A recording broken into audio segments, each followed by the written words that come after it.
नमस्कार। दादी की कहानी में आप सबका स्वागत है। दोस्तों, आज मैं आलू यानी पोटैटो की उत्पत्ति और वो भारत में कहाँ से आया, कब आया, इस विषय पर आपको बहुत सारी रोचक जानकारी दे रही हूँ। आलू का जन्म भारत में नहीं हुआ है। इसका जन्म दक्षिण अमेरिका की एंडीज पर्वत श्रृंखला में स्थित टिटिकाका झील के पास सबसे पहले हुआ था। वो समुद्र से करीब 3800 मीटर ऊंचाई पर स्थित है। भारत में आलू को बढ़ावा देने का श्रेय वारेन हेस्टिंग्स को जाता है, जो 1772 से 1785 तक भारत के गवर्नर जनरल रहे हैं। आलू पालक, आलू जीरा, आलू टमाटर और भी बहुतेरी ऐसी सब्जियां हैं जो बिना आलू के अधूरी हैं। आलू के बिना हम अपने किसी खाने की कल्पना नहीं कर सकते। अगर दुनिया में आलू ना होता तो शायद बहुत से लोग सब्जियां ही ना खाते। जब आलू के दाम आसमान छूते हैं तो पूरे भारत में हंगामा मच जाता है। लेकिन हैरान करने वाली बात यह है कि आज से 500 साल पहले इसी आलू का कोई अस्तित्व ही नहीं था। भारत में पहली बार जहांगीर के ज़माने में आलू आया था। भारतीयों को आलू का स्वाद चखाने का श्रेय यूरोपीय व्यापारियों को जाता है, जो भारत में आलू लेकर आए और यहाँ उसका जमकर प्रचार प्रसार किया। आलू का इतिहास और इससे जुड़ी ऐसी ही कुछ रोचक बातें सुनिए। आलू भले ही अब भारतवासियों को सबसे पसंदीदा हो गया हो, लेकिन आलू का जन्म भारत में नहीं हुआ है। भारत में आलू को बढ़ावा देने का श्रेय वारेन हेस्टिंग्स को भी जाता है, जो यहाँ के उस समय के गवर्नर जनरल रहे। 18वीं शताब्दी तक आलू का पूरी तरह से भारत में प्रचार प्रसार हो चुका था। उस वक्त आलू की 3 किस्में थीं। पहली किस्म के आलू का नाम फुलवा था, जो मैदानी इलाकों में उगता था। वहीं दूसरे का नाम गोला था, क्योंकि वो आकार में गोले होते थे। और तीसरे आलू का नाम साठा था, क्योंकि वो 60 दिन बाद उगता था। भारत की चौथी सबसे ज़्यादा पैदावार वाली खाद्य फसल है आलू।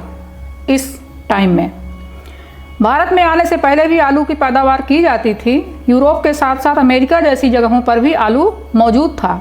वहीं उस वक्त रूस में आलू को शैतान का सेब कहा जाता था।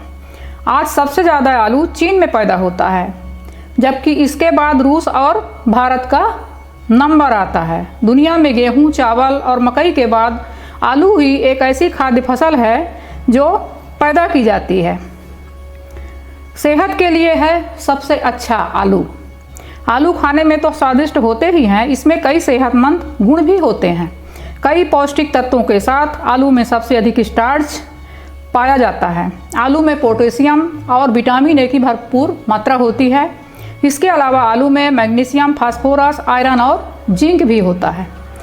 ये आपके शरीर को तुरंत एनर्जी देते हैं। इसके अलावा आलू में कई प्रकार के एंटीऑक्सीडेंट पाए जाते हैं, जो फ्री रेडिकल्स से होने वाले नुकसान से शरीर की रक्षा करते हैं। सिर्फ यही नहीं, आलू आपकी त्वचा के लिए भी फायदेमंद होता है।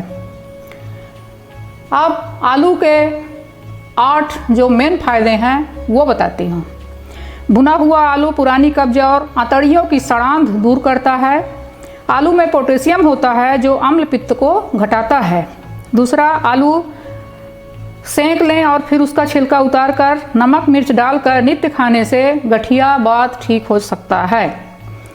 तीसरा, आलू में 8.5% प्रोटीन होता है। आलू की प्रोटीन बूढ़ों के लिए बहुत ही शक्ति देने वाला और बुढ़ापे की कमजोरी दूर करने वाला होता है।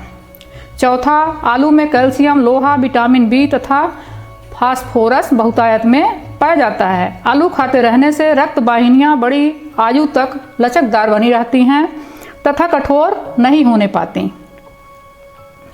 पाँचवा, 2-3 आलू उबालकर छिलके सहित थोड़े से दही के साथ खा लिए जाएं तो ये एक संपूर्ण आहार का काम करते हैं, मतलब संपूर्ण भोजन है। छठवां, चोट लगने पर जहाँ नीला पड़ गया हो वहाँ कच्चा आलू पीस कर लगाने से फायदा होता है। सातवां, जल जाना, तेज धूप से त्वचा झुलस जाना, त्वचा पर झुर्रियाँ या त्वचा रोग होने पर कच्चे आलू का रस निकाल कर लगाने से भी फायदा होता है। और आखिर में 8वां, गुर्दे की पथरी में केवल आलू खाते रहने पर भी लाभ होता है। पथरी के रोगी को केवल आलू खिलाकर बार बार अधिक पानी पिलाते रहने से गुर्दे की पथरियाँ और रेत आसानी से निकल जाता है। यह थी आलू की कहानी। धन्यवाद।